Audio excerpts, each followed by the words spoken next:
Bien. Alors, ce soir, les gens, on va faire quelques films. Je sais pas combien, parce qu'en fait, il faut pas que je tarde trop pour aller dormir non plus. Mais on va commencer avec un des films du coup que j'ai vu. Attendez, je regarde un peu ce qu'il y a. On va faire celui-ci et From Beyond. Ouais, on va faire les 4 là. Ok, c'est parti. Ce qui équivaut quand même à quelques pages de notes. Et vu que j'ai écrit ça il y a un petit moment, parce que j'avais pas pu faire ça la semaine passée, et ben ça fait que c'est un peu la galère. Et je suis en plein déménagement. Comme en témoigne le décor là. C'est tout vide. Voilà. Du coup, je vais vous mettre le premier film dont on va parler. Vous verrez, ça va être intéressant. Il s'agit de Pleasantville. C'est parti, un film avec Spider-Man. Go. Si elles sont. Honey, I'm home. There's a place where the people are friendly. How about some marshmallow rice squares? Those are swell. The days are sunny. High 72, low 72, not a cloud in the sky. And life is perfect. It's a nice place to visit. Is that your meatloaf? It might be. It might be. But would you really want to live there? What are you doing? Hi, sport. Hi, Muffin. We're in Pleasantville? No! We're like stuck in Nerdville. We're supposed to be in school. We're supposed to be in color? Hello, Mary Sue. Who's that? I didn't think you'd want to come here until we've been pinned for a little while. You can pin me anytime you want to. Or maybe I should just pin you. Now, What goes on up at Lover's Lane? Sex. What sex? You don't understand. You're messing with the whole universe. open your eyes. Something is happening to our town. Certain changes. Spreading all over the place. Open your mind. Gee whiz. And discover What's outside of Pleasantville? There's some places where the road keeps going. nothing is as simple as black and white. Look at my face. It'll go away. I don't want it to go away. From the co-creator of Big and Dave. This behavior must stop at once. You can't stop something that's inside you. Pleasantville. What are we gonna do, Bob? Well, we're safe for now. Thank goodness we're in a bowling alley. Voilà, Pleasantville, les gens. Alors, on parlait de jouer avec le bouton de saturation. Exactement, bah là, on est à fond là-dessus, les gens. Vincent Cassel, noir et blanc, aurait pu jouer dedans. Ouais, ça aurait été une autre ambiance à Pleasantville, mais voilà. Alors, Pleasantville, film sorti en 1998 de Gary Ross, qui va faire, par exemple, Hunger Games plus tard. Avec un joli casting, on a Tobey Maguire qui fait du coup les Spider-Man. On a Jeff Daniels, qui pour moi restera toujours le gars dans Speed aussi, le pote du héros dans Speed. Joan Allen, William H. Macy qui joue le papa aussi. Voilà. Le film a été un petit four, il a coûté 60 millions, il n'en a rapporté que 48 millions. Voilà. Et c'est pas un film que je vois souvent passer ces jours, c'est un film... Je sais pas si on peut parler de film culte du coup, enfin voilà. Le pitch du film, vous avez vu dans cette bande-annonce, c'est du coup Spider-Man et sa sœur qui, par la force de la télévision, vont se retrouver dans une vieille sitcom un peu où tout est mignon, tout est voilà. Une sitcom très aux normes conservatrices idéales, voilà, dans un monde de fiction. Et c'est un monde où tout va bien, du coup. Et ils vont, et surtout sa sœur, foutent le sbeul. Et ça fait que les gens vont commencer à se poser des questions, etc. Et à devenir en couleur. Voilà. C'est le pitch. Du coup, le principal élément qui ressort du film, on le voit avec la bande-annonce, c'est le noir-blanc. C'est avec ça que va jouer la réalisation, c'est avec ça que joue aussi un peu le scénario, voilà. Pardon. Je tousse un peu. Et du coup, il va être tourné du coup pendant un petit moment en film noir-blanc. Et ça, j'ai trouvé plutôt cool. Mais quand l'univers il change, eh ben, on va nous montrer que l'univers change parce qu'on va nous faire rentrer la couleur. Du coup, la couleur dans le film, c'est vraiment le symbole du changement. C'est le symbole de « Ah tiens, les choses évoluent ». Et le terme « évoluer » est super important. Je vais en reparler tout de suite après. Le truc, c'est que les habitants, au début, ils ne captent pas ce qui se passe. Et après, petit à petit, ils captent un peu ce qui se passe et ils ne vont pas vouloir de la couleur. Du coup, il y a une ségrégation qui va se mettre en place et il y a un côté un peu rigolo. C'est que vraiment le film te dit ouais, on va mettre d'un côté les blancs, noirs et gris et de l'autre les colorés. Et du coup, il y a le film parle un peu de ségrégation contre les gens de couleur, mais parce qu'ils sont vraiment en couleur. Et de l'autre côté, les noirs et les blancs sont genre unis contre les gens de couleur. Je trouve ça assez rigolo. Symboliquement, ça fonctionne. Et puis voilà. Le film est super intéressant à voir aujourd'hui. À un moment, on a quand même un sacré retour des valeurs traditionnelles. Du coup, je trouve que le film, il se remodernise aujourd'hui. Il y a plein de choses à dire dessus. Pas que des bonnes d'ailleurs. Attendez, j'ai mon ordi qui se casse la gueule. Voilà. Et il est super intéressant parce que tu vois un peu justement les aspirations de ces personnages dans cette ville, ce qu'ils vont faire, ce qu'ils vont vouloir faire, etc. Et puis des fois, ça pose quand même un peu des questions. Genre par exemple, il y a un personnage féminin qui va poser nu et ça va donner une fresque artistique sur le mur du bled. Voilà. Donc il faut imaginer, tu as un peu les maisons en noir-blanc. Et d'un coup, tu as une maison en couleur avec une femme nue qui pose sur cette fresque artistique. Et moi, je trouve que quand même, ça soulève des questions. C'est intéressant, c'est que l'œuvre, elle est vraiment cool. Hein. L'œuvre, elle est très très cool et tout. Le personnage, il s'est éclaté à la faire. La meuf, elle n'a pas honte d'avoir posé. Mais tu as quand même une meuf qui est pas mal sexualisée. Et surtout, c'est à la vue des enfants, quoi. C'est à la vue de tous les gamins qui passent par là. Du coup, est-ce que c'est bien ou pas ? C'est là que le film devient intéressant malgré lui, c'est que le film, il botte complètement en touche. Le film, il va te dire, tout ça, c'est bien. Point barre. Il botte en touche dans son message et sa réal. C'est qu'il va avoir un discours très ouais, c'est pas grave le sexe avant le mariage, ouais, faut pas vivre dans le passé, etc. Mais la manière dont il va le transmettre, c'est jamais très malin, c'est toujours un peu mièvre, un peu. Les choses se règlent assez facilement comme ça. Genre, ça fait partie de ces films des années 90 là où le héros à la fin il a un grand discours. On a ça avec pas mal de films de Robin Williams, on a ça avec Le temps d'un week-end, Al Pacino et ça. Où il y a un problème, il y a un personnage qui vient, il va faire un grand discours et puis bam, il y a tout qui est réglé. Et on a ça là dans ce film, je me souviens, et j'étais vraiment là, mais le discours il est nul. Le discours il est ultra nul. Le discours du héros il est ultra flou, il est basé sur pas grand chose, il est juste en mode mais la couleur c'est bien. Et puis il faut juste se laisser porter par la couleur. Puis tout le monde est là, oh, waouh, et tout. Ça veut rien dire. C'est vraiment, vraiment un peu. C'est vraiment pas fou, quoi. Du coup, je suis assez mitigé sur le film. Parce qu'on a un gros problème avec. C'est que t'as un peu cet univers noir-blanc où tout va bien. Hein, l'univers est très réglementé, etc. Par exemple, les couples dorment dans des lits séparés, etc. Mais t'as pas. Il n'y a pas de malheur, on ne te montre pas genre des personnages qui souffrent de ce système. Du coup, c'est vraiment juste un univers idyllique conservateur. Quand les conservateurs imaginent un monde parfait, ça te donne ce Pleasantville en noir et blanc, quoi. Mais en même temps, vu que ce monde parfait, il est parfait, il n'y a pas vraiment de problème. Enfin, si on t'avait montré qu'il y a des personnages derrière qui souffrent de leur situation, ok. Mais là, c'est vraiment pas le cas. Tout le monde est plutôt content et puis satisfait et voilà. Et il y a des transformations du coup quand la couleur va arriver et tout. T'as les personnages qui vont découvrir le sexe notamment. C'est un élément très important, le sexe, et ça c'est cool.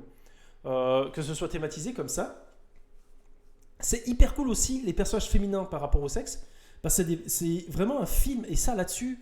Je trouve que c'est son plus gros point fort. Il te montre la sexualité féminine, genre un personnage féminin qui va se taper plusieurs mecs et puis c'est pas jugé comme quelque chose de mauvais par le film. Un autre personnage féminin, une femme plus âgée qui elle aussi veut redécouvrir le sexe et tout.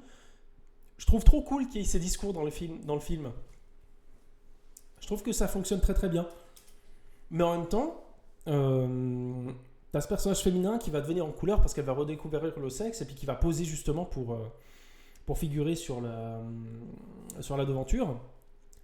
À un moment donné, il y a des mecs en noir-blanc qui vont être en mode ah, celle-là, c'est une traînée et tout, et elle passe à 2 doigts d'être violée par les mecs. Et c'est une scène du coup où il y a quand même une grosse tension et tout, faut intervenir pour empêcher ça, etc. On passe vraiment pas loin d'un viol par les personnages justement en noir-blanc contre le personnage féminin. Et là pour moi il y a 2 problèmes. Le premier c'est que les mecs ils sont en noir et blanc. Or, depuis le début du film, on nous montre que quand les personnages ils commencent à être initiés au sexe, ils passent en couleur. Et du coup, les règles de changement de couleur sont pas vraiment très très claires. Tu sais pas très bien ce qui fait qu'un personnage, du coup, va être en noir et blanc, va plus être en noir et blanc. Le héros, par exemple, c'est le fait qu'il fasse un discours un peu mièvre, il me semble. Enfin, je sais même plus ce que c'est exactement, mais ça débarque un peu comme ça. Puis c'est un truc un peu symbolique, mais t'es là, mais il y a eu plein de trucs symboliques avant. Il y a d'autres trucs symboliques après. Pourquoi celui-ci en particulier ? C'est pas hyper clair, quoi.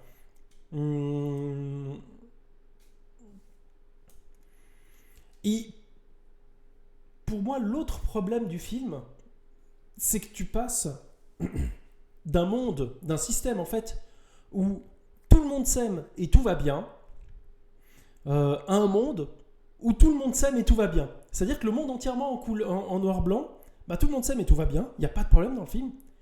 Et le moment où les gens sont tous en couleur, bah, tout le monde s'aime et tout va bien. Du coup, bah, je capte pas cette évolution, c'est très étrange. Mais c'est marrant parce que ça fait un peu du film, ça fait un film qui est complètement politique et qui est complètement partisan, hein, même si j'ai l'impression qu'il en a pas vraiment conscience, c'est assez rigolo. Et qui nous dit assez clairement bah, le bonheur des conservateurs, en fait, il est nul, ils boivent pas, ils font pas l'amour avant le mariage. Franchement, ils s'enferment dans des carcans qui sont assez nuls, etc. Les femmes sont à la maison, ils sont tous empreints de stéréotypes. Et c'est vrai, hein, le principe, c'est de rigoler. Les parties en noir-blanc, c'est qu'on rigole un peu de ces stéréotypes. Et le film, à la fin, il devient, regardez le bonheur des progressistes, bah, il est tout bien, avec des gens qui se dessinent tous à poil, et puis qui font ce qu'ils ont toujours voulu faire. Si d'un coup, hop, ils veulent plus travailler là où ils travaillent, bah, ils arrêtent, puis ils travaillent ailleurs. Et puis ça marche automatiquement, boum. Et de toute façon, bah, en fait, tous ces gens, bah, ils font ce qu'ils veulent maintenant. Bah, avant, ils aimaient pas vraiment ce qu'ils voulaient faire. Et du coup, il devient aussi hyper caricatural, le film.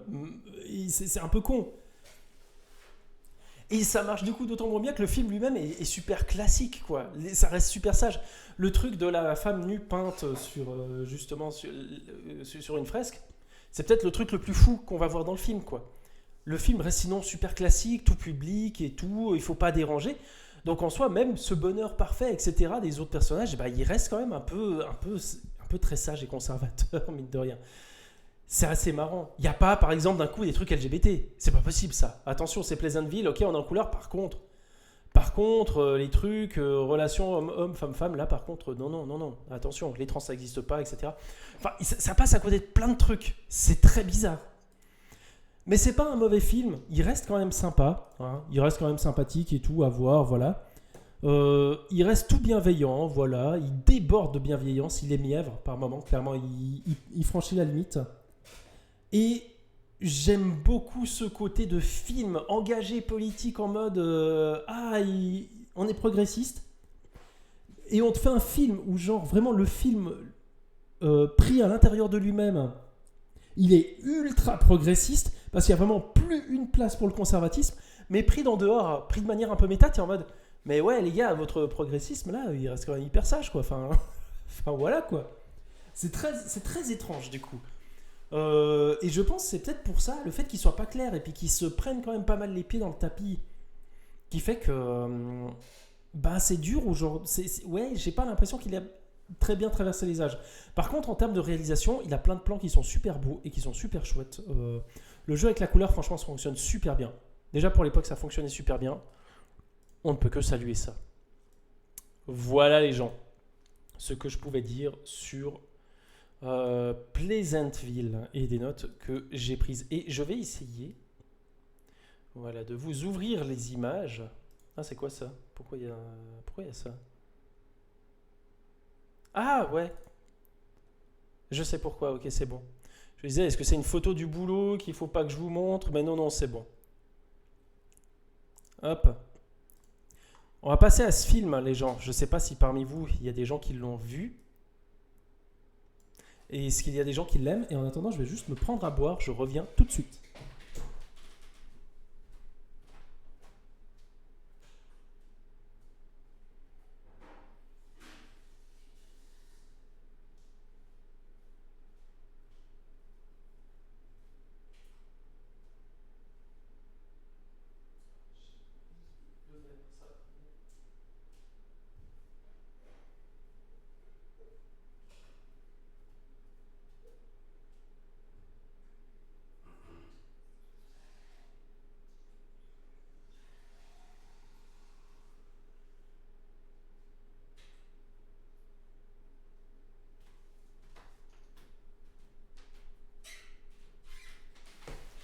pas encore. Eh ben très bien, je vais essayer de pas trop spoil.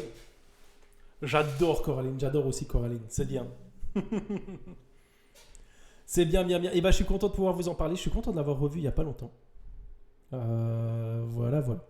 Je l'ai montré à une personne, alors ça j'hallucine.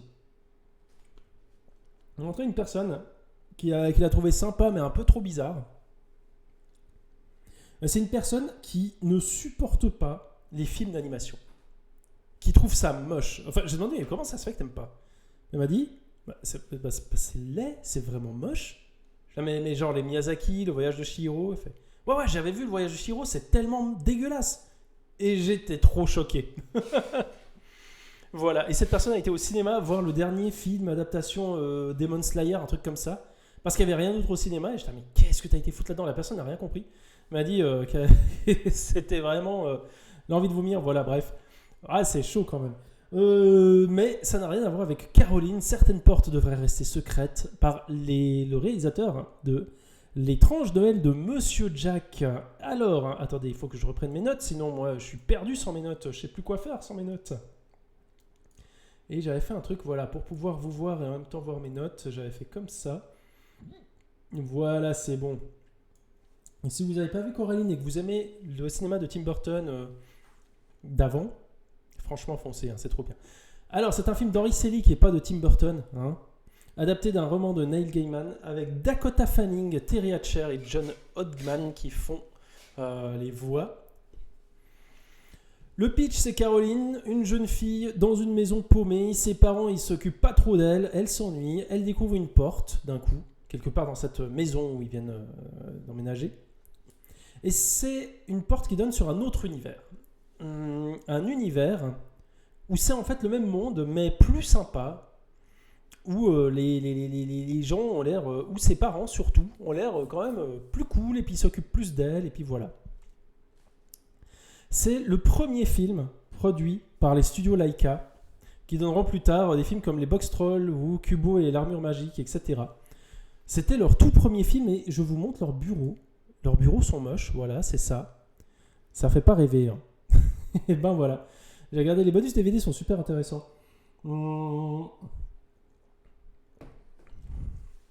Mais du coup, c'est vraiment leur tout premier film. Et franchement, quel film, les gens.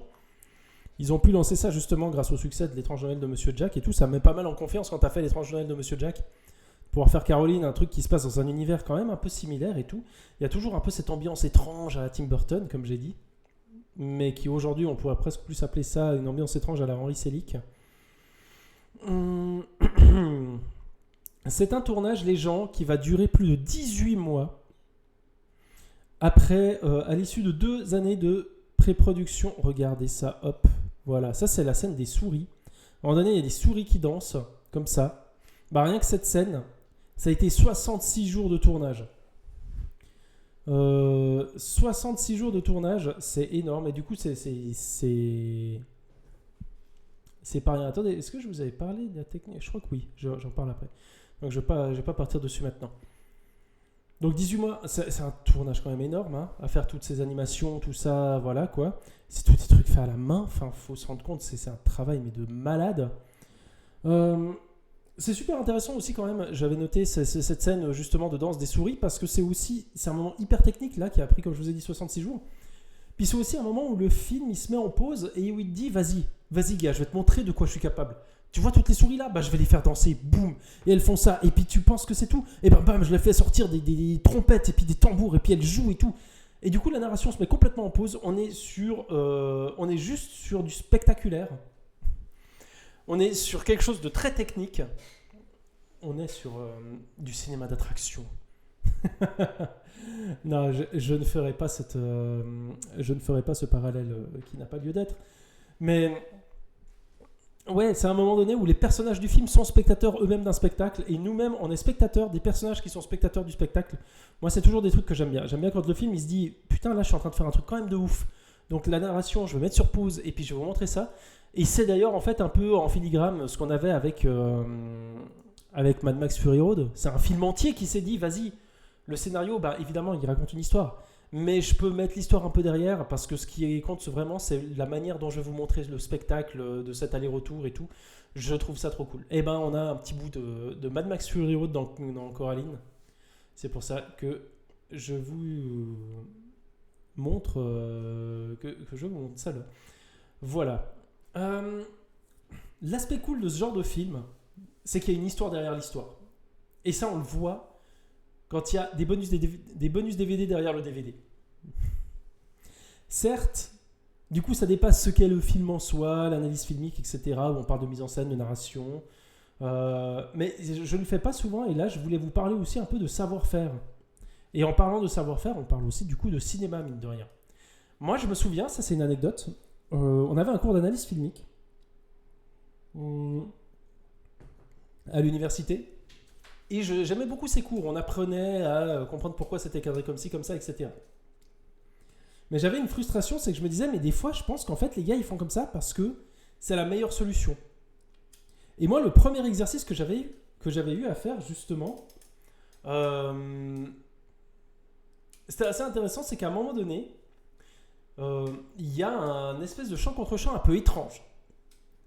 Et en fait, c'était un vieux film en noir-blanc. Je ne saurais plus vous dire ce que c'était ce film.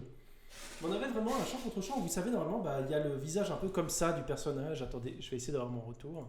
Voilà, il y a un personnage qui va peut-être se mettre là et puis qui va dire Oh, Brendan, où vas-tu ? Et après, on a la fille qui dit Je vais manger ! Et un truc comme ça, voilà.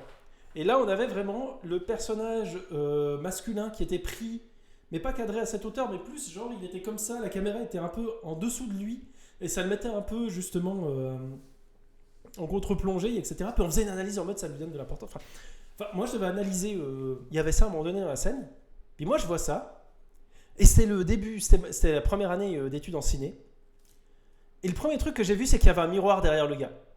Et je me suis dit, ouais, mais jamais ils ont pu placer la caméra là parce qu'il y aurait eu le reflet. C'était clairement une hauteur où tu fous, t'as l'équipe technique dans le champ, quoi.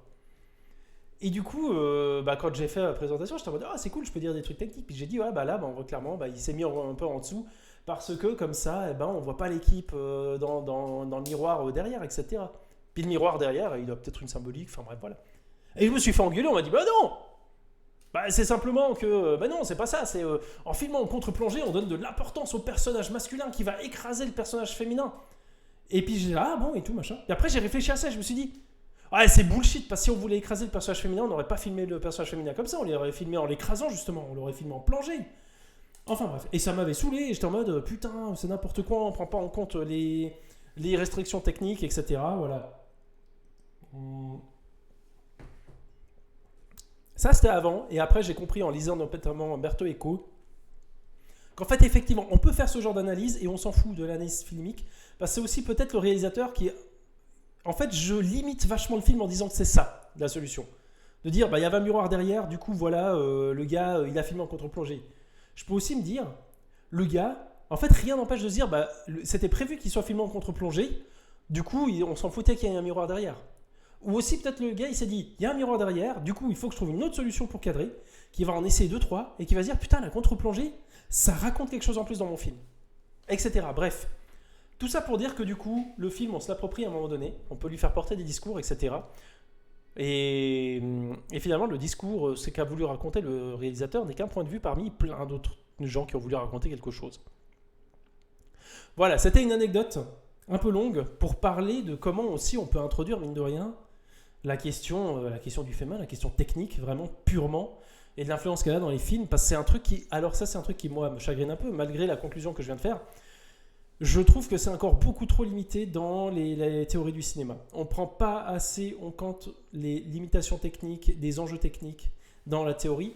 On le fait seulement quand c'est pour mettre en avant, mettre en modèle la technique. Jurassic Park, par exemple, vous aurez énormément d'analyses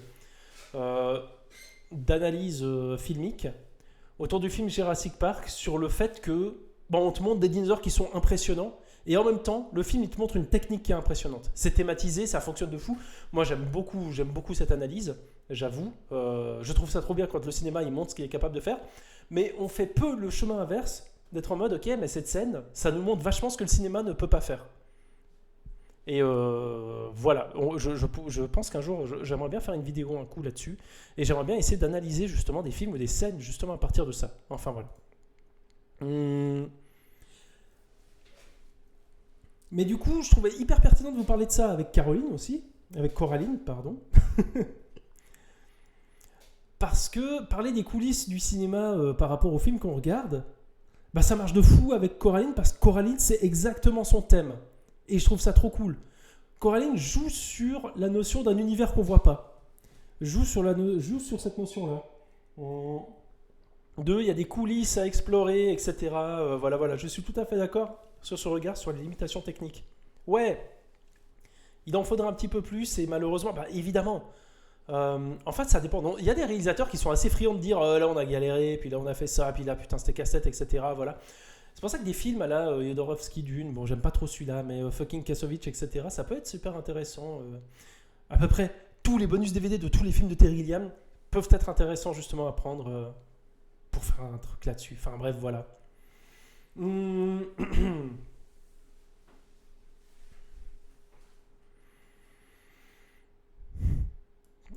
Du coup, ouais, le film, il a, il a un sacré savoir-faire quand même, que je voulais évoquer.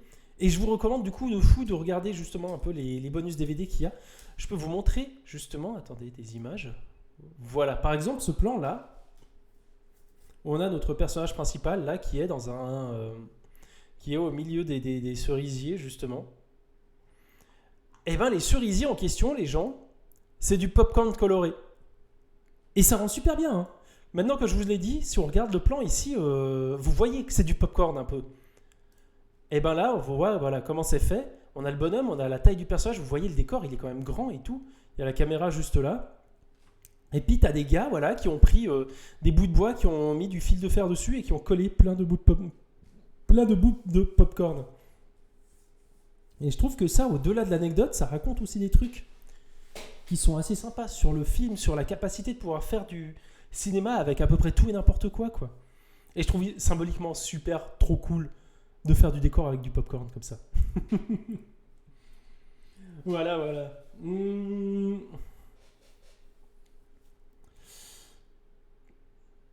Bon, je vous ai dit avant que le film, il avait 2 univers. Et du coup, bah, comme à peu près tous les films où il y a 2 univers, les 2 univers, ça peut être la métaphore, mais de plein de trucs différents. Concrètement, là, on est dans un récit d'apprentissage. C'est un personnage jeune, une jeune fille là, qui arrive dans un nouvel endroit. Ça va pas très bien avec sa famille. L'herbe est plus verte ailleurs quand elle découvre ce nouveau monde qui a l'air trop mieux et tout. Bah, du coup, l'herbe a l'air plus verte ailleurs. Elle va vouloir y aller. En fait, non, c'est pas si bien.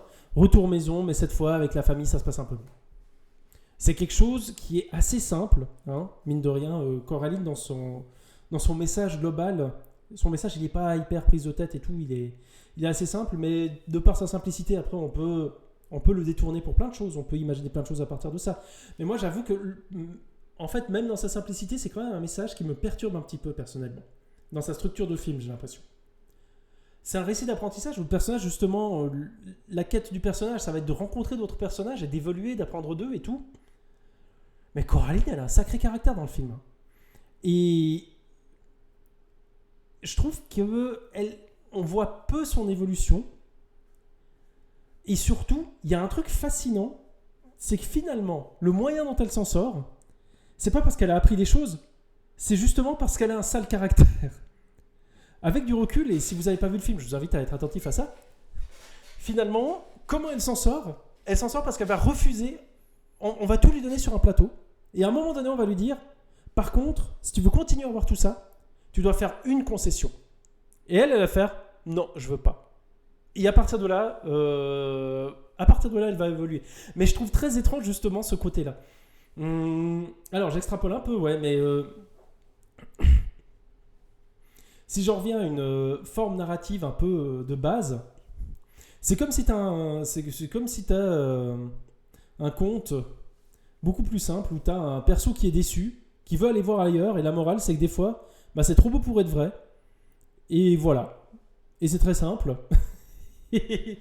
Mais ça en fait un film quand même, mine de rien, super efficace. C'est une forme de leçon, ceci dit, de ne pas faire de concessions sur son identité. Ouais, je suis d'accord. C'est vrai. Vu comme ça, c'est vrai. Mais après, la question de l'identité, je trouve qu'elle n'est pas beaucoup posée pendant l'ensemble du film. Il y a plus une question de relation à l'autre qui est développée. La question de l'identité, je sais pas.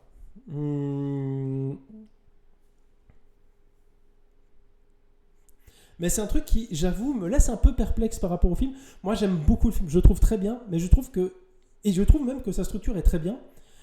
Mais dans le film qui raconte quelque chose, dans l'évolution du récit et tout, de suivre cette gamine qui vit ses aventures, etc., je trouve ça très cool. Mais j'en suis au point de me demander, est-ce que c'est vraiment un récit est-ce que c'est vraiment un récit d'apprentissage ? Est-ce que je suis pas en train, quand je raconte tout ça, de tomber dans le piège de c'est un perso jeune qui arrive dans un nouvel endroit, qui va découvrir, qui va se dire l'herbe est mieux ailleurs, et puis en fait va se rendre compte que finalement non. Est-ce que je suis dans un biais le grand Maulne et qu'en fait le film c'est pas ça du tout ? C'est bien possible aussi. Hein. Et je vous avoue que plus j'y pense, plus je me dis que j'essaie de coller un archétype, un système à un film qui finalement n'est pas vraiment le système qu'il a choisi d'incarner, quoi. Voilà. Donc c'est peut-être moi qui suis à côté de la plaque. Tout ça pour dire ça. L'identité vis-à-vis de l'autre, vu la concession qu'on lui demande en soi, on lui demande de changer son regard sur le monde. Si on se réfère à la règle d'écriture sur laquelle un personnage existe, avant tout via sa relation aux autres, vouloir changer le paradigme de base de cette relation, c'est vouloir changer le perso dans son essence même. Ouais, non, je suis assez d'accord. Je suis assez d'accord avec toi, effectivement. On construit son identité par rapport aussi au regard des autres, mais après, le regard des autres a peu d'influence sur elle, j'ai l'impression. Il y a plus un côté de... Elle va se servir là où il y a des trucs qui lui font plaisir et elle-même n'évolue pas en soi. Mais à un moment donné, cette évolution devient trop facile puis elle va se dire « Ok, non, il y a un piège. » C'est peut-être ça, cette évolution, quoi. Enfin, voilà. Mais il y a un autre truc dont j'aimerais parler avant de passer au prochain film. C'est pas un film pour les enfants. En l'ayant revu, clairement, et là, je l'ai revu il y a 2 semaines. Et avec le recul de 2 semaines, je me dis « Ouais, non, mais ça va quand même et tout. » Non. Et quand je le revoyais, avant de le revoir, je me disais « Ouais, non, ça va et tout. » Mais en le revoyant, quand j'étais en train de le revoir, et juste après, quand j'ai écrit du coup tout ça, j'ai écrit clairement « C'est pas un film pour les enfants. C'est un film pour les adultes. » Et d'ailleurs, le thème de la mort est super présent. Et assez frontal aussi par moments. Il y a un thème de la mort, moi j'avais oublié ça, mais vraiment, le thème de la mort revient beaucoup. On parle de la mort d'enfants, on parle de trucs quand même assez trashos des moments.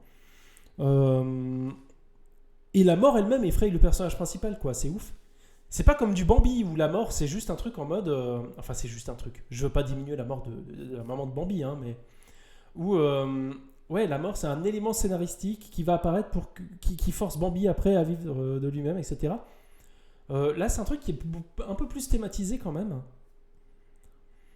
Et qui est assez intéressant. Et après, au-delà de ça, la mise en scène aussi, elle est super flippante. La mise en scène est flippante de ouf. Le design de la maman, notamment, je crois que j'ai mis des images. Voilà, oh putain, cette image, franchement, ça me jumpscare rien que d'avoir cliqué. Voilà. Je trouve ce personnage terrifiant as fuck. Le design, il est incroyable. L'ambiance...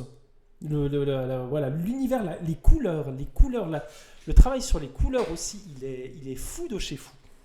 Voilà.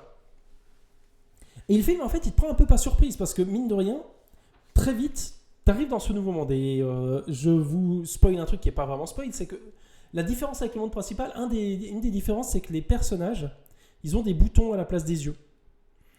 Et c'est un truc quand même un peu chelou. Et c'est un truc que la première fois, tu vois, t'es là, waouh, quoi, qu'est-ce que... Attends, waouh. Effet désagréable sur moi, j'aime pas trop. Mais du coup, le film, en fait, ce qu'il est en train de te faire, c'est qu'il est en train de t'habituer à l'horreur.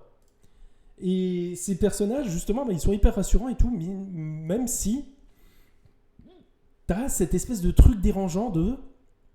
ils ont des putains de boutons dans les yeux, quoi. C'est bizarre. C'est super bizarre, c'est chelou. Mais petit à petit, tu t'y habitues, mine de rien. Et le film, il va faire évoluer ces personnages aussi graphiquement. Et il va les rendre de plus en plus glauques et effrayants. Et j'ai l'impression qu'il me manque un morceau des trucs que je voulais raconter parce que je vois que... Je me souviens avoir pris certaines notes qui n'apparaissent pas là. Bon, c'est pas grave. Mais du coup, ouais, il y a des trucs assez flippants. Voilà, bah là, on voit les personnages avec les boutons dans les yeux. Et ils sont choux, ils ont l'air gentils et tout. Et puis, mais voilà, la réalité, c'est pas trop ça. Mais du coup, Coraline, je vous recommande de ouf. Hein. C'est pas un film pour les enfants. Franchement, regardez-le pas avec des enfants, hein, si vous avez des enfants. Ça peut être plus film à regarder avec enfants début d'adolescence qui construisent leur identité. Et puis voilà, quoi. Mais très sympathique. J'avais aussi de la peine un peu avec les parents. Je trouve que les parents, ouais, ils sont assez froids. Et puis, ils font pas grand-chose pour arranger la situation, j'ai l'impression. Enfin, voilà. Mais, encore une fois, c'est un film qui a un design de fou. L'écriture, franchement, j'ai été dur avec l'écriture, mais l'écriture fonctionne. Mais c'est pas, je trouve, c'est pas l'élément qui le fait briller. Il a plein d'autres qualités. C'est un film d'horreur jeunesse, ouais. Ouais. Mais pas un film d'horreur pour enfants non plus. C'est un film qui peut te traumer un petit peu, quoi. Voilà pour ce film, pour Coraline, que j'aime beaucoup. Je vais passer assez rapidement sur le prochain. Attendez, est-ce que je l'ai ? Oui, je l'ai. Oh oui, j'ai pris des images. Le prochain, j'ai quand même envie de vous montrer la bande-annonce. Attendez. Déjà, je vais ouvrir les images. Non, je vais pas vous montrer la bande-annonce. Vous irez la voir si vous voulez la voir. Mais moi, je vais pas le faire. Allez, hop. C'est ce film-là. Mais peut-être que je vais vous montrer après. Ça dépend des notes que j'ai prises. Je suis très indécis. Voilà. Prochain film, La Passion Van Gogh. J'ai rattrapé ça. Film de Dorota Kobiela et Hugh Welchman, qui est un film où 68 peintres ont bossé à partir de 120 tableaux de Van Gogh pour faire un film. C'est sorti en 2017. Ça a été budgété 5 millions d'euros. Imaginez, une toile de Van Gogh vaut 1 million d'euros. Ici, on a 62 000 images qui ont été peintes. C'est énorme, on ne se rend pas compte. Moi, je me souviens quand le film était sorti, il y avait ce chiffre qui revenait beaucoup. Et je me disais, putain, c'est énorme. Et maintenant que j'ai vu le film, je me dis encore plus, putain, c'est énorme, c'est fou. Pour faire un peu le calcul, si jamais, j'ai regardé, du coup, il y a 1 heure de bonus DVD aussi, parce que c'est un travail de malade. 1 seconde de film, ça équivaut à 12 toiles peintes à la main. 12 toiles peintes à la main pour 1 seconde de film. Voilà, donc on n'est pas sur du 25 images secondes. Hein. Sinon, putain, ça aurait été vraiment encore plus long. Puis voilà. Et à noter quand même, vous allez vous dire, waouh, mais c'est ouf et tout, machin, comment c'est possible ? C'est aussi possible, en fait, ils ont peint des images à la main, et après, pour garder quand même la cohérence des couleurs, des lumières, etc., il y a quand même du travail numérique qui a été opéré dessus. On va corriger, en fait, numériquement, les variations de lumière et les variations chromatiques. Si d'un coup, le bleu, qui est très bleu, enfin, qui est très bleu clair, ben, la toile à côté a un bleu un peu plus clair, on corrige ça numériquement. Donc les toiles qu'on voit après à l'écran ne sont pas exactement les toiles non plus. Mais je suis hyper curieux de... Qu'est-ce qu'elles sont devenues ces toiles, tiens, je me suis pas renseigné là-dessus, j'aurais dû me renseigner là-dessus. Ça aurait été pas mal. Enfin, ouais, voilà. Je suis curieux maintenant, je me demande ce que sont devenues ces toiles. Alors, je me suis lancé dans ce film, les gens, parce que c'est clairement un film arty.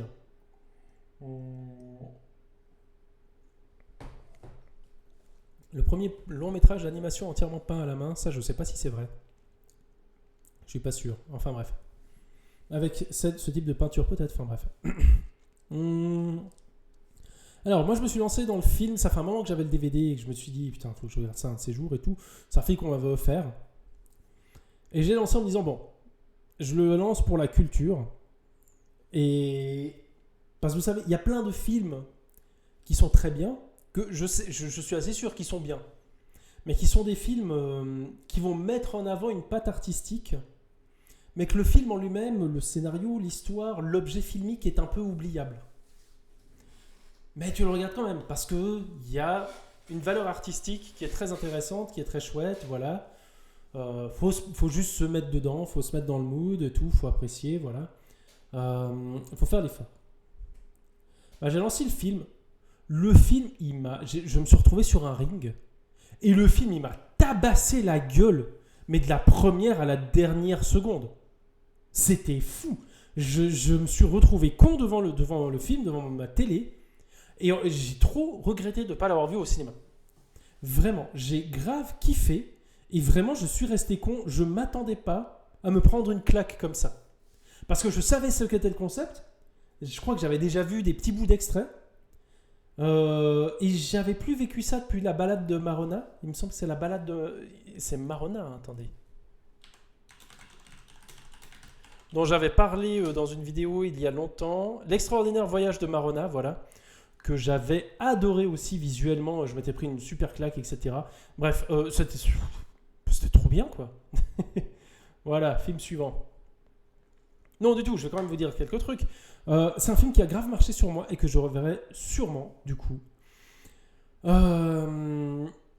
Et c'est super intéressant à prendre ça comme film, comme objet cinématographique, parce que en faire un truc de cinéma, prendre des toiles de Van Gogh et se dire, vas-y, on fait du cinéma avec ça. Le cinéma, c'est à la fois un super atout et à la fois un grand frein. L'atout, c'est qu'il va te permettre de donner du relief aux images. On va utiliser les outils cinématographiques, je sais pas si j'avais mis, pour donner un peu des... Ouais, regardez, c'est trop beau, quoi. Pour donner un peu des effets, justement, pour faire voir ces décors autrement. On va jouer avec le travelling avant, on va jouer avec le panoramique. Le premier plan du film, par exemple, c'est un plan genre comme celui-ci.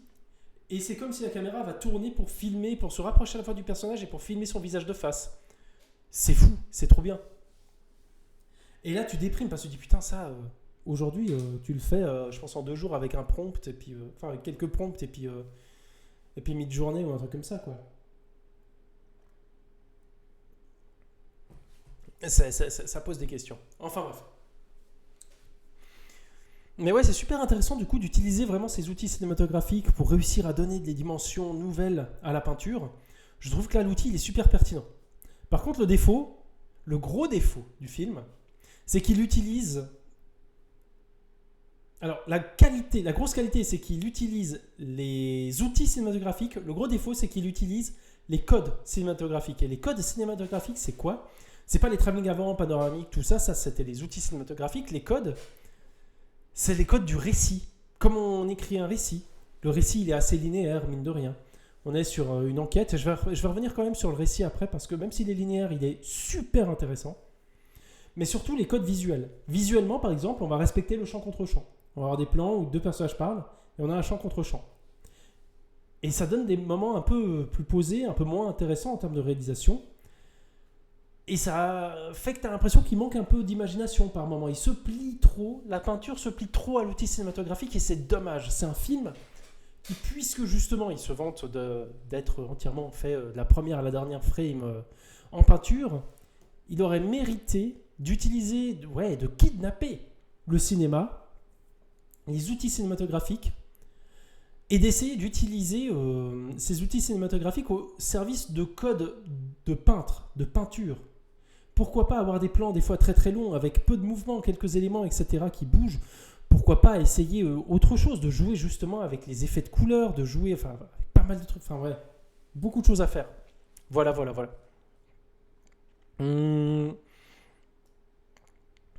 Du coup, j'avais la frustration des fois de voir des plans. Alors, des fois, j'avais des refs. Je me dis, ah, ça, je connais ce tableau de Van Gogh, etc. Mais des fois, j'aurais voulu qu'il aille plus loin. Voilà, là, par exemple, le champ contre champ. On a le champ contre champ des 2 personnages là derrière, qui est assez... D'abord, on a cette dame au premier plan, puis après, on va se rapprocher sur eux. Et puis, on va avoir juste un bête champ contre champ, et c'est un peu plus... un peu moins intéressant, je trouve. Alors, voilà pour cette partie. Maintenant, je voulais vous parler je voulais quand même faire un petit mot sur le récit. Parce que je trouve que c'est cool. Le récit est une bonne idée. Parce que le récit, je ne vous ai pas raconté l'histoire, mais c'est l'histoire du peintre Van Gogh qui est décédé. Et c'est un personnage qui va enquêter sur comment il est mort. Et quand il va enquêter sur comment il est mort, en fait, il va parler à une dame qui va dire « Oh, ce type, il était complètement fou. » Après, il va parler avec quelqu'un d'autre qui va dire ah, ce gars, c'était un génie. Non, il n'était pas fou, c'était vraiment un génie. Ah, ça s'est passé comme ça. Non, ça s'est passé comme ça, etc., etc. Voilà. Et ça c'est super important. Attendez, je veux pas dire de conneries, donc je contrôle juste un truc.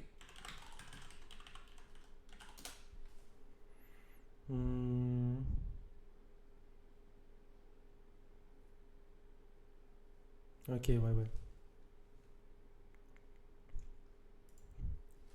Et moi, le truc qui m'intéresse là-dedans, c'est que Van Gogh, c'est un peintre assez connu. Hein, aujourd'hui, on va pas se le cacher. Je pense que vous connaissez quelques-unes de ses toiles, possiblement. Et du coup, c'est un mec qui a porté... Et ça, je parle sous réserve, hein, parce que je suis pas prof d'art, mais j'aime bien visiter des musées maintenant, puis voir des peintures. J'aime beaucoup la peinture. Et Van Gogh, c'est un mec qui a porté l'impressionnisme, qui a même marqué en fait la transition entre l'impressionnisme et puis les courants qui vont venir après, les Picasso et compagnie, en peinture. Et l'impressionnisme, en fait, c'est un peu... On arrête de peindre comme les Italiens qui faisaient des peintures assez réalistes, etc. Je ne m'y connais pas du tout en peinture italienne, mais où on fait des tableaux justement qui représentent des humains normaux, etc. Lui va commencer à représenter les choses à partir d'une impression, de sa subjectivité à lui, au moment où il peint, c'est quelle lumière, etc., comment il voit la chose, etc., bref.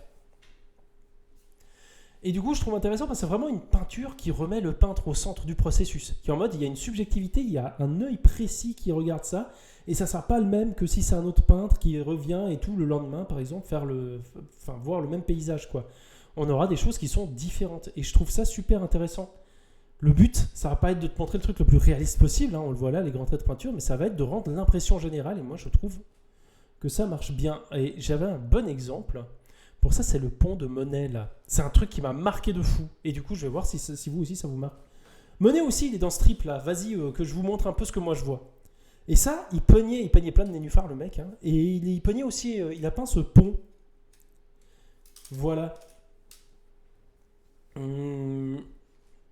Et puis du coup, ce pont tout joli, tout mignon, etc., il va le repeindre quelques années plus tard.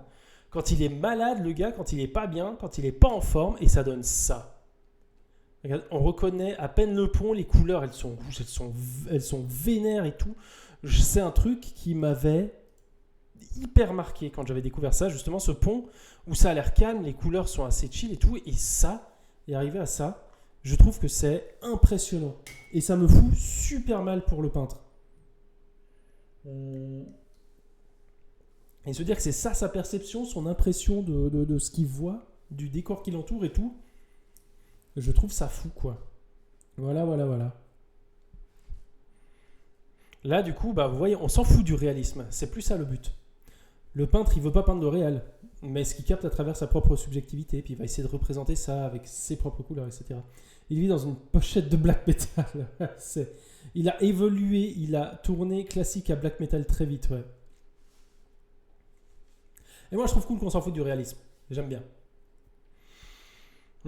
Et du coup, comment on va rendre compte aussi de cette subjectivité, on va faire des figures des fois un peu floues, des trucs un peu vagues, etc. Et moi, ce qui m'intéresse beaucoup là-dedans, et c'est pour ça que je vous en parle là depuis un petit moment, c'est que ça rend impossible de rendre compte du réel en tant que tel. Le réel en tant que tel n'existe plus. C'est le réel à travers notre perception qui existe. Enfin, plutôt, le réel, il existe, mais on peut le traduire que par notre propre perception. On peut l'interpréter que par notre propre subjectivité. Ça passe toujours par notre subjectivité, par nos impressions, etc. Et le récit, c'est ce qu'il fait. Le récit, c'est complètement ce qu'il fait. Le récit, il utilise ça à balle. On enquête sur la mort de Van Gogh. La réalité, il est mort. C'est un fait. Mais par contre, ce fait, il va changer de nature, il va changer de... Ouais, cette espèce de réel va changer, entre guillemets, selon l'interprétation de chaque personnage. On ne sait pas vraiment ce qui s'est passé. On passe par la subjectivité de plein de personnages qui ont connu Van Gogh et qui vont donner leur avis. À travers, en plus, du coup, le courrier de Van Gogh, c'est assez intéressant. Et puis, les personnages ont des avis super différents les uns des autres. Et du coup, l'idée d'adapter cet impressionnisme, cette évolution de la peinture avec les codes du film d'enquête, c'est du génie. C'est le principe du film d'enquête, c'est d'enquêter, de comprendre ce qui s'est passé. Il y a un réel qui nous échappe, on va essayer d'enquêter. Bah là, le film, il fait exactement ça, quoi. Et je trouve ça cool. Et t'as pas vraiment une réponse claire à la fin. Et il fallait qu'il n'y ait pas de réponse claire, parce que ça aurait été trahir l'œuvre, quoi. Et je trouve ça, du coup, super malin. Et ça permet de parler un peu de récit dans un film qui a été entièrement mentionné, notamment pour ses qualités picturales, qui, effectivement, on va pas se le cacher, c'est quelque chose. Bien. Je pense qu'on a fait le tour pour ce film. Et pour le prochain, les gens, et je pense que je vais faire le prochain et après je vais m'arrêter parce qu'il faudra que j'aille dormir parce que je me lève très tôt demain. Ah mais ça m'embête, il y a Exit 8, j'aimerais parler d'Exit 8 aussi. Bon allez, on va faire le prochain et on verra si je fais encore Exit 8. Je pense que je vais faire Exit 8 encore.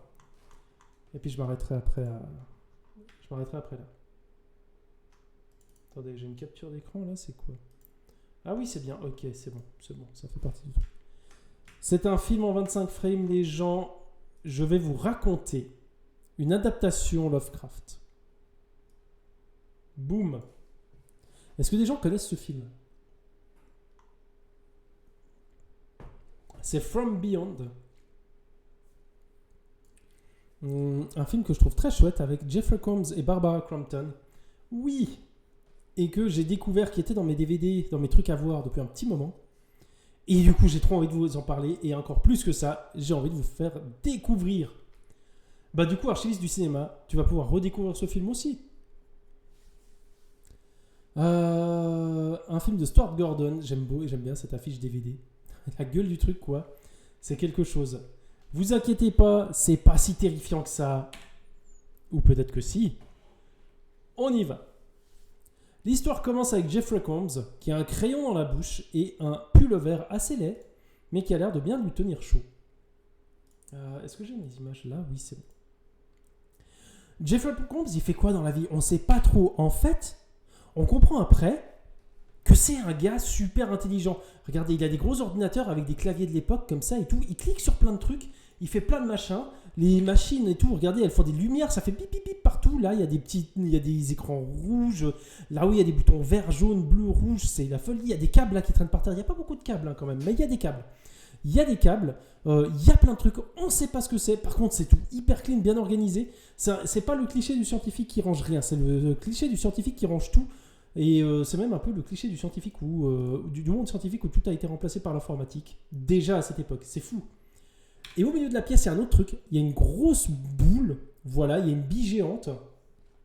Une bille géante posée là au milieu de la pièce. On ne sait pas trop ce qu'elle fait. Et bien Jeffrey Combs, vous savez quoi? Il ne sait pas trop non plus ce qu'elle fait. Du coup, maintenant qu'il a fait tout ça, il se dit vas-y, j'ai mis plein d'ordi, j'ai mis la grosse bille. Qu'est-ce qui se passe si j'enclenche, si je tire en haut un levier? Il tire un levier. Et il y a ça. Il y a des espèces d'anguilles de l'espace qui apparaissent. Alors déjà, il y a des couleurs qui partent dans tous les sens. Ça devient violet et ça devient violet, vert, bleu, bleuté comme ça, là, un peu chelou. La bille, elle se met à faire aussi de la lumière. Et puis, tu as vraiment des espèces de vers de terre de l'espace qui débarquent. Et les vers de terre, ils sont pas hyper cool. Re-là.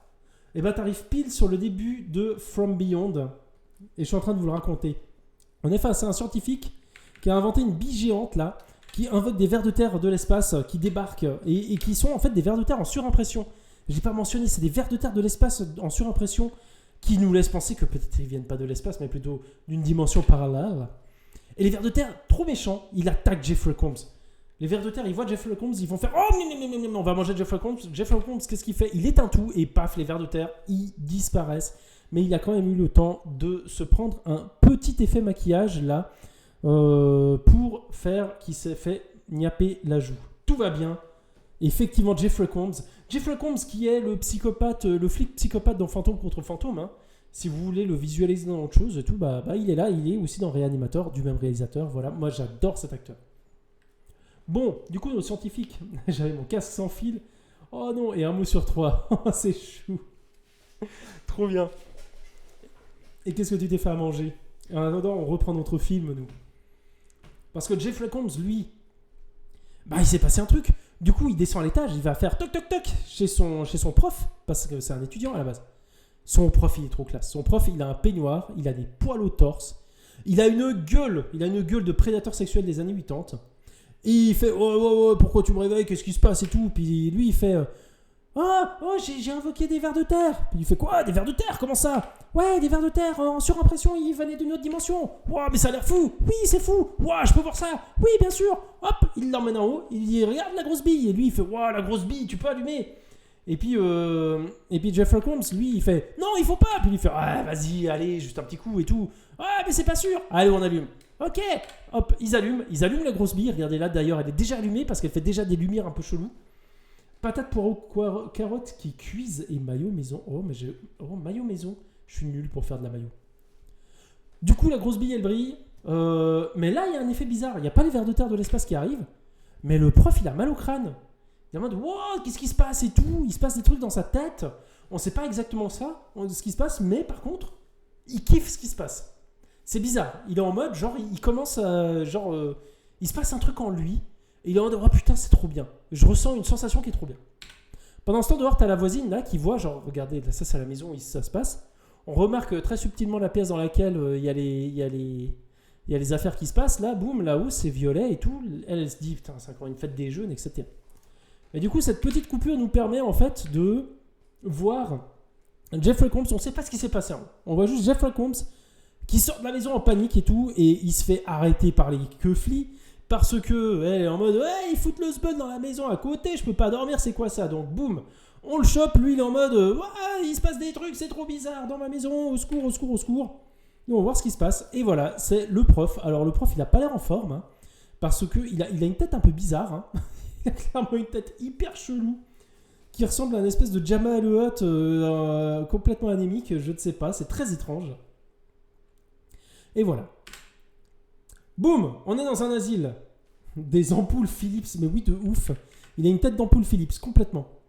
Et le truc là, en fait, c'est un petit chien. C'est un petit chien qui vient et puis qui est en mode, oh, tiens, une ampoule Philips, je vais l'échouiller ça. Bon, asile psychiatrique. On est face à l'actrice qui arrive et puis qui va jouer un rôle dans tout ça. Et cette dame, qui est la femme du réalisateur, qui a joué dans plein de ses films. Et ben là, elle joue un peu celle qui dirige le coin des Maboules, comme elle l'appelle, quasiment. Peut-être pas mot pour mot, hein, mais elle n'a pas beaucoup d'empathie pour ses patients, on le comprend très vite. Et elle, par contre, elle est pleine d'empathie, elle est en mode, ouais, je vais sauver le patient et tout, qu'est-ce qui se passe? Elle le voit, et c'est Jeffrey Combs, ça tombe super bien, putain, on est dans le même film, du coup. Regardez, j'aime beaucoup la fenêtre en carton-pâte, là. Elle est incroyable, cette fenêtre, j'ai l'impression qu'il n'y a rien qui tient, j'ai l'impression que c'est vraiment du carton qui a été collé sur le mur. Bref.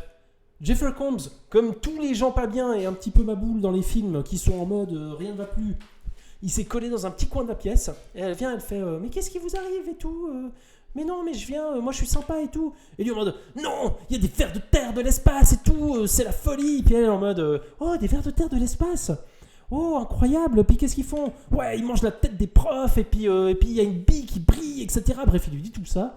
Il dit c'est la merde, faut pas aller, ça se passe dans la maison là-bas mais faut pas aller. Puis elle fait oh je veux y aller. Puis il fait non faut pas. Puis elle fait mais si je veux. Puis il fait bon d'accord. Et du coup ils y vont avec un gros black. Il y a un grand black qui va les accompagner. On est dans les années, je sais plus si on est encore dans les années 80. Je crois qu'on est années 90 déjà. Hein. Est-ce qu'il va mourir ou pas? On va voir. Il lui dit ouais salut, moi je suis le gars balèze, s'il se passe des trucs qui doivent pas se passer, eh ben moi je m'occupe de tout. À l'attaque. Ils y vont en mode Scooby-Doo, j'adore ce plan les gens, c'est un de mes plans préférés du film. Je vois ça, je retombe à moi 6 ans devant ma télé qui regarde les aventures de Scooby-Doo, sauf qu'il n'y a pas Scooby-Doo. Et du coup c'est un petit peu déçu, c'est un petit peu décevant. Bref, ils y vont, c'est tellement Scooby-Doo, on est d'accord. Ils y vont, le gros black, il fait de la bouffe et tout, c'est cool. On mange quand même avant d'aller s'occuper un peu des ampoules là-haut, qu'est-ce qui se passe? Donc hop, ils y vont, il fait bah voilà, regardez ce que j'ai fait, j'ai allumé, hop, il allume, et puis eux ils sont en mode waouh putain, c'est allumé et tout. Et cette fois, bah, c'est pas les vers de terre de l'espace, hein, mais c'est des espèces de petites méduses qui débarquent là. Et puis du coup, ça prouve déjà bah, que le personnage il est pas fou, il fait regardez, vous voyez, je suis pas complètement de gueudin. Et le gros black il est en mode waouh, je me fais attaquer, du coup il faut tout éteindre, puis il fait d'accord, j'éteins tout. Et puis avant d'éteindre, il est pas mort le grand black dans les destinations. Ah, effectivement, malheureusement, oui, paix à son âme. Et là, il y a quelque chose qui débarque dans l'ombre, mais qu'est-ce que c'est? Ça ressemble à quelqu'un qu'on a vu, non?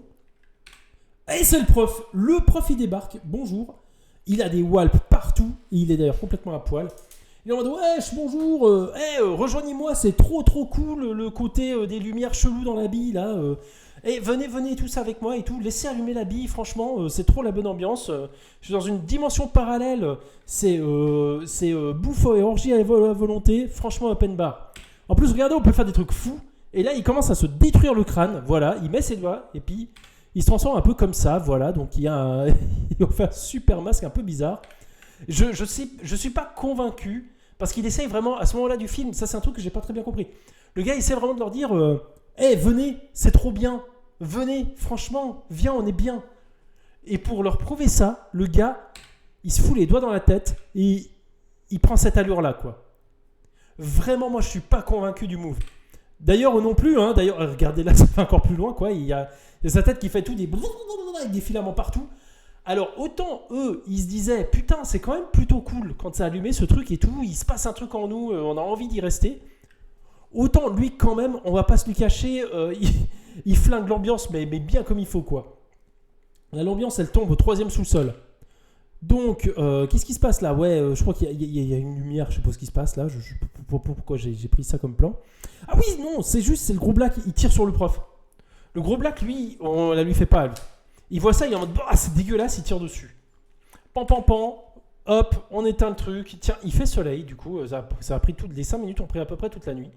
Impressionnant, ça, voilà, mais au moins, voilà. Le lendemain, ou un peu plus tard, du coup, vu que c'est le matin, ils sont à la cuisine, et puis lui, il fait, en tout cas, voilà, vous voyez, je suis pas fou, faut jamais réactiver ça. Puis elle fait, puis il fait, non, puis elle fait, il fait, non, elle fait, et elle y va, elle commence à toucher la bille, elle est en mode, putain, la bille, elle est trop bien. D'ailleurs, elle se dévergonde de ouf, regardez, parce que là, elle avait les cheveux attachés, là, elle a les cheveux détachés, rien ne va plus, la meuf ne respecte plus rien, et elle allume la bille, vous le saviez, vous vous y attendiez, boum. Elle allume la bille, qu'est-ce qui se passe ? Lui, il est en mode, oh, damned, qu'est-ce qui se passe ? Il y a la bille qui est allumée. Il y a le prof qui revient. Le prof, ça s'améliore pas. Ça s'améliore vraiment pas, mais j'aime beaucoup les effets, ils sont fous. Les effets visuels du film, je trouve qu'ils sont trop cool, ils fonctionnent trop bien. Bah ouais, sinon le film il est fini. Ouais, c'est vrai, c'est le problème quand la menace, il faut activer une manette pour qu'il se passe quelque chose. C'est vrai que c'est pas fou. Bref, le prof il débarque, il recommence, hein, il est en mode venez et tout, la soirée là, franchement c'est cool, regardez, on a accepté tel que nous sommes. Voilà, il est en mode c'est vraiment très très open, hein. Vraiment très très open. Venez. Le gros black il est en slip. Le gars en slip-bar, il sent qu'il se passe des trucs. Du coup, il prend pas la peine de s'habiller. Voilà, il se barre en slip. Et le prof, là, par contre, ça dégénère un peu. Hein. Inclusif, cette fête. Ouais, mais un petit peu trop inclusif. Là, le prof, je trouve trop cool. Regardez les doigts qu'ils ont fait, c'est trop bien. Il chope la meuf. Il lui suce la tête. Voilà. Ça a pas l'air hyper consenti, vu la tête qu'elle tire, d'ailleurs, en dessous. Mais ouais, ça dégénère un peu. Là, on comprend que la fête qui se voulait super inclusive et tout... ouais, il y a un souci quand même qui apparaît. On n'est pas genre fête inclusive un peu moderne et puis où on se respecte les uns les autres. On est plus fête inclusive 68, groupe 68 à la Charles Manson où ça se passe pas très bien. Et voilà. Bon, qu'est-ce qui se passe ? Lui, il gobe des têtes.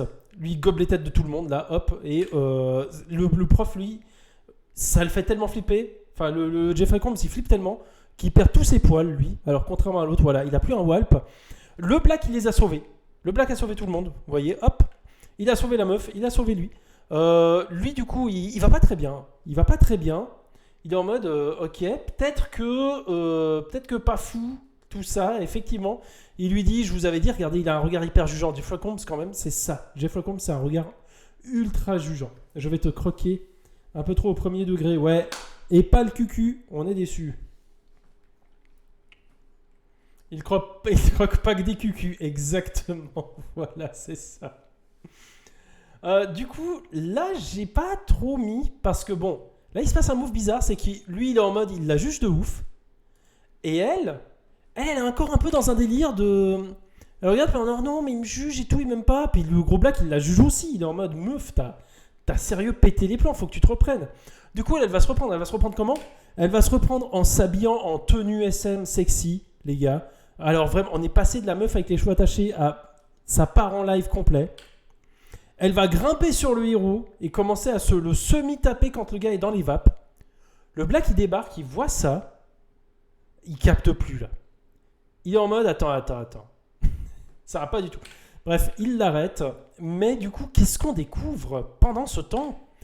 Pendant ce temps, l'habit s'est remis en fonction et s'est remis en forme, là. Ils avaient tiré la prise de courant, c'est comme ça que le gros black les a sauvés. Mais en fait, l'électricité, il y a l'électricité statique entre les deux électricités rayons, tu sais. Et du coup, ça fait quand même que la bille, elle fonctionne un peu. Et le gros black, il va essayer d'éteindre, mais il se prend des coups électriques. Ça va pas. Et là, on sait pas trop ce qui se passe. Il se prend une pluie de petits insectes qui débarquent de nulle part. Mais vraiment de nulle part. Et eux, ils sont en mode oh non, le gros black, qu'est-ce qui lui arrive ? Et le gros black, il est dead complet. Le gros black, il se fait manger par les petites bestioles, là, voilà, c'est fini. Mais le héros, lui, il a un petit peu de la peine à capter ce qui se passe là, Jeffrey Combs, parce que il a un espèce de... Je sais pas, il a un ver de terre qui, lui sort du crâne, quoi, carrément. Et il y a le prof qui débarque. Le prof qui débarque, c'est de mal en pire. Là, le prof, il est dans cet état. Et c'est toujours la même chose. C'est en mode, ouais, venez et tout, là, on est sur l'after, on a commencé l'after. Il y a GG, il a ramené de ces trucs. Franchement, je sais pas ce que c'est, mais ça fait un de ses effets, les gars. Il faut que vous testez ça. Il devient quand même un petit peu relou. Hein. Là, même elle est en mode, ok, ça va plus. Ok, la fête là, c'était inclusif, ça allait. Il m'a croqué le crâne. Bon, je trouvais ça limite, mais bon, ça peut passer. Là, je vois bien qu'il y a un truc qui cloche quand même dans cette soirée. Je vois bien qu'ils prennent un truc qui va au-delà de ce que moi je prendrais. Je suis plus dans le même délire. Du coup, elle prend un extincteur. Elle éteint littéralement la boule, elle chute dessus, et voilà. Et là, on se dit fin du film, mais non. Parce que boum, retour à l'asile, là. Donc, il fait aussi autopsie, qui fait plein de trucs. Hein. C'est un asile multifonction, avec la femme du réal, qui se dit ah ouais, l'espèce d'appendice, là, c'est un peu chelou. Ok, le gars, il est un peu... Il délirait, il y avait des trucs délirants, un peu délirants dans sa tête. Maintenant que ces trucs délirants commencent à en sortir, je suis pas sûr que j'apprécie. Et puis l'autre là qui dit en mode c'est une grosse bille là qui invoque des trucs d'un monde parallèle et tout, ça va pas. On va aussi mettre dans la chambre à côté là, parce que franchement c'est n'importe quoi. Bon, Jeffrey Combs lui il se réveille. Il va peut-être pouvoir sauver la situation parce que du coup là on se retrouve comment ? On se retrouve avec la bille, ok elle est éteinte, mais bon il y a un mec qui est mort. On pense que c'est plutôt lui ou l'autre meuf qui l'a tué. Donc peut-être que lui, il va peut-être intervenir et dire non, tout ça, il y a un problème. Regardez, un flic là-bas, il peut aller et puis faire messieurs, je vais vous expliquer rationnellement tout ce qui s'est passé. Voilà, la grosse bille, ok, présentée comme ça, c'est pas fou, mais voilà. Ah, puis oui, il a des super pouvoirs aussi, regarde, il voit les trucs comme ça, il voit en RVB. C'est un peu bizarre. Je comprends pas trop l'intérêt du pouvoir, mais je crois que ça marque un peu des sources de chaleur, un truc comme ça. Et en tout cas, ça lui permet, au moins, et ça c'est l'avantage du pouvoir, ça lui permet de détecter les cerveaux. Et goup, il commence à manger les cerveaux des gens, et du coup là, de la femme du réalisateur, en passant par l'œil. Donc il colle sa bouche sur l'œil, puis il fait... Voilà. À ce stade-là du film, t'es en mode, ok, il y a une meuf qui est en cellule, prise pour une folle, t'as un mec qui était pris pour un fou, et qui maintenant est pris pour un fou, et mange le cerveau des médecins. Tu te dis comment le film peut s'en sortir ? Ah oui, c'est comme ça quand tu gobes un œuf en faisant un trou avec une aiguille. C'est complètement ça. Le gars, il est là-dessus, voilà. Bon, elle arrive à s'enfuir, hein, parce que juste avant d'être mise dans sa cellule, là, je sais plus, elle fait deux coups de kung-fu. Elle prend une camionnette, elle est en mode, bon, je me casse, c'est la merde. Lui, pareil, il y a une camionnette, hein, c'est vraiment... parce que en plus, du coup, d'asile et de centre d'autopsie, c'est aussi un garage, hop, prend notre camion. Elle va où il y a la bille là. Elle se dit, bon, ok, c'est éteint, mais c'est quand même sacrément la merde. Ce que je vais faire, c'est que je vais poser un explosif. Et là, on est aux États-Unis, les mecs. La meuf a trouvé 8 bâtons de dynamite, une horloge, un truc à mettre dessus. Tu ne sais pas d'où sort cet engin. C'est vraiment, elle avait une bombe avec elle. La meuf, elle était à 2 doigts d'être internée. Elle a volé une camionnette. Puis il y avait une bombe qui traînait quelque part dans le coin. Du coup, ça tombe super bien. Parce que bon, elle a pas appelé les démineurs, elle s'est dit ah vas-y, je vais prendre ça, je vais débarquer là où il y a la bille, je vais faire péter le truc. Elle règle, alors elle est assez short, elle règle sur 5 minutes. 5 minutes, il y a le temps de se passer beaucoup de trucs, on va le voir. Déjà, premièrement, il y a le temps à ce que le héros il débarque et il lui gobe l'œil. Et là, j'adore sa position en mode ah, et puis en mode mais là, elle a un réflexe de fou. Elle lui mord l'impendice là, comme ça, paf. Et lui, ça se passe pas très bien quand elle fait ça. Mais du coup, elle arrive à lui arracher ça et lui, bam, il tombe dans les vapes. Le problème, c'est qu'entre-temps, la bulle, elle se réveille. Il y a le méchant qui débarque. Et puis, elle est enchaînée. Ah oui, en fait, c'est lui. Il me semble que c'est lui. Ouais, lui, il débarque et puis pour pouvoir la niaquer tranquille, il l'enchaîne tout tranquille. Voilà. Le méchant, lui, il débarque. Il y a la bulle activée. Il y a le héros dans les vapes et puis il y a la femme qui est attachée. Et puis le méchant, il se dit bah, super, on fait l'after ici. Mais là, le héros, il se réveille, puis il fait hey, t'es vraiment moche. Et puis lui, puis le méchant, lui, il réagit de fou. Et il a un tout petit bras. Ça, j'adore. C'est un plan où on le voit. C'est un espèce de travelling avant, où on suit justement la créature qui s'approche de lui. Mais il a un tout petit bras qui dépasse là, puis qui fait miam pour taper. Et c'est adorable. C'est vraiment adorable. Et bref, là, le héros, enfin, il reprend un peu possession de lui-même et tout. Il reprend ses esprits. Il a l'air sûr de lui. Il attire le méchant. Il est en mode ah, viens là et tout. Et puis après, il descend les escaliers et puis il fait essaye de m'attraper. Et puis le méchant, il fait bah ok. Puis il le chope et il le bute. Voilà, c'est tout. C'est réglé. C'est comme ça. Voilà, ça c'est le méchant. Il s'est transformé en cette créature là. Cette créature incroyable. Et qui lui saute dessus. Qui a un plan justement de bestiole qui mange la caméra. Et il mange le héros. Elle arrive à se délivrer parce qu'en fait, il y a les vers de terre de l'espace qui débarquent. Et elle remarque qu'ils sont attirés par le mouvement. Du coup, elle bouge son bras. Le ver de terre, il fonce et il mange le métal, mais pas le bras, pas le poignet. Et elle fait pareil avec l'autre et après, hop, voilà, elle est tranquille. Mais là, vous voyez, elle est quand même pas hyper à l'aise de se promener avec ces trucs en surimpression autour d'elle. C'est quand même pas hyper rassurant. Elle descend. Ah bah voilà, le héros, petit souci au niveau de la tête. Hein. De nouveau, aussi pareil, hein, c'est devenu une tête d'ampoule. Ça l'était déjà avant, voilà. Et du coup, elle voit ça, puis elle est en mode ah, mon Dieu. Pendant ce temps, il y a la créature prof là qui débarque, puis qui fait puis qui l'attrape. Mon Dieu. Alors là, elle est au sol, elle est à moitié KO. Le méchant, il est un poil plus puissant qu'elle. Il y a une bombe, il reste genre, ça fait 5 minutes qu'il reste 20 secondes à la bombe. Et là, il se passe un truc. C'est qu'il y a Jeffrey Combs qui sort du corps du prof. Et du coup, il se bat contre le prof dans leur propre corps, les deux et tout, c'est le bordel. Et elle est en mode « Oh mon Dieu, oh !» Et puis hop, elle saute, ça lui laisse le temps de sauter par la vitre. Regardez, elle saute super bien par la vitre. Il y a l'explosion derrière, l'explosion, boum, il y a la maison, c'est en feu, c'est fini. Cette fois, la bulle est KO, la bille est pétée. Mais vous savez, on est dans un de ces films d'horreur des années 90. Le film ne peut pas bien se finir. Il faut qu'il y ait un twist à la fin. Il faut qu'il se passe quelque chose. Après toute cette horreur et cette tension, il y a la voisine avec son chat qui débarque et puis qui fait « Putain, vous mettez vraiment le sbol, hein? J'appelle la police. Non !» Enfin, voilà. On termine avec ça, les gens. Et ainsi se termine du coup From Beyond, qui est un film que je vous encourage de ouf à voir parce que c'est trop bien. Ça fait beaucoup penser à Society, ce genre de plan. Ouais. Je suis quasi sûr que c'est le même gars qui a fait les effets spéciaux, ou en tout cas, enfin, les effets spéciaux, les effets très poisseux comme ça, je trouve que ça fonctionne super bien. Je dis que je suis quasi sûr, mais en fait, non, je pense qu'il y avait un savoir-faire qui se faisait à cette époque-là. Et voilà. Donc, From Beyond, aux portes de l'au-delà, film de Stuart Gordon, un réalisateur que j'aime beaucoup, qui fait des histoires adaptées de livres de Lovecraft, mais sans les adapter fidèlement, et je trouve que c'est bien. Il a vraiment son propre genre. Du coup, comme vous l'avez vu, on est sur de l'horreur un peu trashos, mais en rajoutant de l'humour et du sexy, ce qui est assez original. Et moi, le truc qui m'hallucine, c'est que ce film, c'est le deuxième film du réal. Du coup, en plus, je crois qu'il a commencé assez tard à faire des films. Mais c'est son deuxième film, et franchement, je trouve que le film fonctionne super bien. J'aime beaucoup. Je l'ai vu... Non, je l'ai vu qu'une seule fois. Ouais, voilà. Et avec un casting super, avec Jeffrey Combs, qui est un acteur génial, Bruce Abbott, qui je crois est le prof, Barbara Crampton, qui est l'actrice, la blonde, qui joue dans d'autres films du réalisateur, Caroline Purdy-Gordon, qui est la femme du réal, qui a joué dans pas mal de ses films aussi.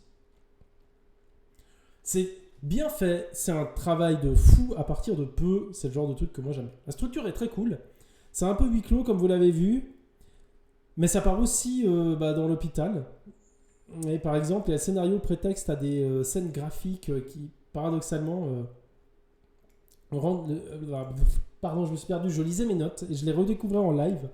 Du coup, ça n'a rien donné. Je comprenais pas ce que je voulais dire et maintenant j'ai compris. Ok. Oui, le scénario, il est assez prétexte. Le scénario, c'est pas le truc le plus important. Il va plus être prétexte à créer des scènes graphiques pour qu'il se passe des trucs et tout. Et paradoxalement, ça rend le scénario assez intéressant. Et j'ai pris un exemple justement de ça, c'est que le héros... en fait, avec ce scénario, on se dit, ouais, l'important, ça serait de visuellement mettre ça et de placer ça, etc. Je pense vraiment que le visuel a pris le pas sur le scénario, sur le récit, sur la logique et tout. Enfin, vous voyez, une bombe qui débarque de nulle part, des trucs comme ça. Enfin, on retourne un peu comme ça. Enfin, l'appareil se réactive un peu comme ça au pif. On retourne en termes de lieu, vraiment, on retourne à l'asile pour retourner après encore à la maison. Enfin, c'est assez étrange comme structure, mine de rien. Mais ça a assez gros avantages, je trouve, justement, que le scénario phagocyte pas le film, c'est que le héros du film est cool. Jeffrey Combs, c'est le gentil. C'est celui qui veut empêcher tout le monde de faire des conneries. Et l'autre personnage qui est gentil, c'est le gros Black. Et les deux ont des morts atroces. Et je trouve ça trop cool. Du coup, le fait que le scénario soit pas la première préoccupation, ça fait que je pense vraiment que c'est pour ça que le héros, par exemple, il n'est pas protégé par sa morale.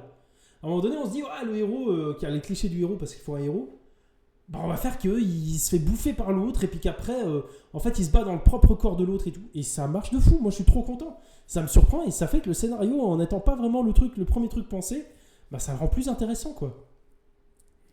Après, ça, c'est mon hypothèse. Le personnage principal, il est gentil, puis après, il devient fou, puis après, il devient même un méchant qui gobe les cerveaux, puis il redevient gentil, puis il meurt, puis il revient pour se battre contre le truc. C'est complètement éclaté, c'est génial. Moi, j'aime beaucoup. Et je pense que ça, c'est rendu possible parce qu'on pense pas à créer... Ouais, parce qu'on pense à créer les scènes avant de créer une histoire vraiment solide et logique où, attention, là, est-ce que le spectateur, il risque pas de s'ennuyer, etc. Non, tout le monde prend grave cher, tout le temps, et c'est trop cool. C'est vraiment cool. Non, il se passe trop de trucs tout le temps, quoi. C'est incroyable. Et c'est marrant pour un gars qui aime beaucoup adapter du Lovecraft. Lovecraft, c'est un gars qui va te faire de l'horreur, mais où il se passe rien. Il n'y a pas d'action dans Lovecraft. Il y a une nouvelle où il y a de l'action, qui est le port d'Innsmouth. Et je sais plus si c'est le nom de la nouvelle, mais c'est en tout cas le lieu où ça se passe. Mais le reste du temps, il se passe rien. Et là, c'est le contraire. Il se passe tout le temps des trucs, quoi. C'est très très cool. Et les scènes en elles-mêmes aussi, elles sont super chouettes. Alors après, oui, c'est un petit peu vieux. Il y a des effets, genre les surimpressions là, avec les vers de terre de l'espace, t'y crois pas de ouf du tout aujourd'hui, hein. Mais par contre, là aussi, ça a ses avantages, c'est que le travail plastique, vous l'avez vu, je pense, sur pas mal d'images, hein, le travail plastique, il est ouf, je trouve. Ces trucs-là, voilà, c'est genre ça, moi, je trouve, la créature est super réussie. C'est super bien et tout, puis c'est bien foutu, parce que non seulement c'est bien foutu, mais en plus, je pense que c'est bien éclairé, ça a vraiment ses effets, enfin... Là, le plafond qui est bleu, la créature qui est rose, ça marche super bien, quoi. Voilà. Il y a un travail plastique, un travail plastique qui est très bien foutu et qui en plus est mis, je pense, assez en avant par la mise en scène. Qui, vu que le travail plastique est assez bien foutu, franchement, quand on voit la créature, c'est rare que genre, on se dise, faut la cacher. On te la montre frontalement, comme ça, bam. Il y a un truc à montrer. La créature, elle n'est pas honteuse du tout. Elle a la classe, ils savent qu'elle a la classe, et ils vont faire en sorte qu'elle ait la classe. Elle va toujours détonner dans le décor dans lequel elle est, vous voyez. Après, je pense que sincèrement, ça aurait mieux donné si tout était en rouge. Mais bon, après, c'est un détail. Mais vraiment, voilà, t'as ce plaf par terre et tout. Ça fonctionne super bien. Voilà. Moi, je pense que le réal, quand il fait ça, il s'éclate. Il pousse les potards à fond. Il y va, il fait, allez, les lumières, boum, vous me foutez du rouge là, du vert là, du bleu là et tout. Un effet trash, ça allait boum dans la gueule, boum. Et je trouve que ça marche super bien. Ça rend le film très enthousiaste. Et moi, j'aime bien les films très enthousiastes. Voyez ce film, voyez Reanimator, voyez des films de Stuart Gordon. Je trouve qu'il a pas fait des chefs-d'œuvre, mais tous les films que j'ai vus de lui pour le moment, ils ont tous valu le coup. Et ça, c'est cool. Et celui-ci vaut peut-être plus le coup que les autres, avec Reanimator qui est excellent aussi. On reparlera de Reanimator un jour. Voilà.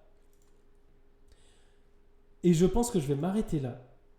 Même si j'ai d'autres films, j'ai les notes, mais je regarde et puis je vois que j'ai quand même écrit pas mal de trucs. Ah, j'avais Exit 8. Je vais quand même faire le sacrifice de Exit 8. On en parlera la prochaine fois. Ainsi que Her Story, le film que tu m'avais imposé à Archiviste du cinéma, si ça va pour toi. Parce que je vois que c'est bientôt 23h. Moi, il faudrait que j'aille vraiment au lit parce que demain, grosse journée et plein de boulot. Et voilà.